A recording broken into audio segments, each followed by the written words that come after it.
Hello everyone, আমি makeup artist Priyanka. চলো তোমাদেরকে এই মেকআপ লুকের টিউটোরিয়ালটা শেয়ার করে। দেখতেই পাচ্ছ কতটা পরিমাণে শো এটা হচ্ছে, কিন্তু মেকআপ যেরকম কি সেরকমই আছে। চলো যদি স্টেপ বাই স্টেপ কেমন করি মেকআপটা তোমরা দেখতেই থাকো। আমি স্কিন প্রিপারেশনটা করে নিয়েছিলাম, এরপর একটা টোনার দিলাম, টোনারটা গ্রিপ প্রাইমার দিলাম, সেটাকে ভালোভাবে শুকিয়ে নিচ্ছি। এরপর একটা ময়শ্চারাইজার দিচ্ছি, পন্ডস জেল ময়শ্চারাইজার, খুবই কম বাজেটের মধ্যে একটা ময়শ্চারাইজার। এটা অয়েলি স্কিনের জন্য, আমার স্কিনটা অয়েলি, ওইটার জন্য এই ময়শ্চারাইজারটা দিচ্ছি। এবার তোমরা তোমাদের স্কিন অনুযায়ী ময়শ্চারাইজারটা দিবে। ভালোভাবে পুরো ফেসে আমি ময়শ্চারাইজার লাগিয়ে নিচ্ছি।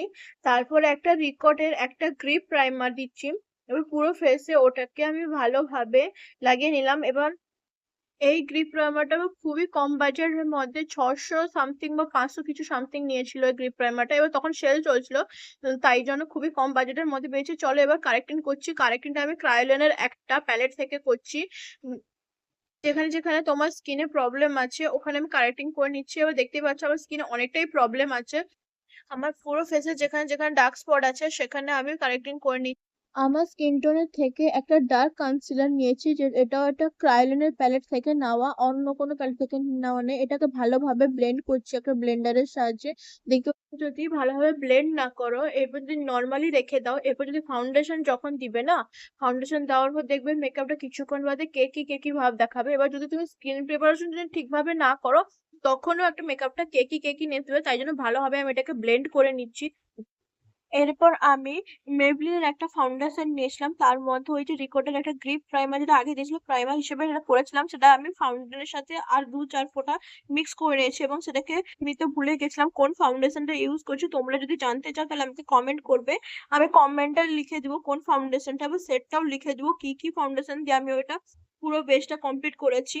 অনেকেই আমাকে বলেছিল মেবলিনের দিয়ে নাকি ভালো ফিনিশিং আসে না, কিন্তু তাই আমি পুরো ফেসটাই মেবলিন দিয়ে কমপ্লিট করেছি এবং ক্রায়োলিনের একটা প্যালেট থেকে কনসিলার নিয়ে তারপর যেখানে যেখানে হাইলাইট করতে হয় সেখানে সেখানে আমি হাইলাইট করে নিচ্ছি। দেখতেই পাচ্ছ কোথায় কোথায় হাইলাইট করছি, ভালোভাবে হাইলাইট কর।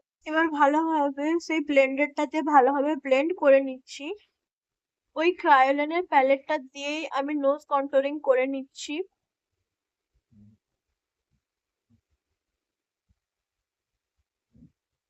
সেটাকেও ভালোভাবে ব্লেন্ড করে দিচ্ছি। এবার পুরো ফেসে আমি পাউডার দিয়ে সেট করছি।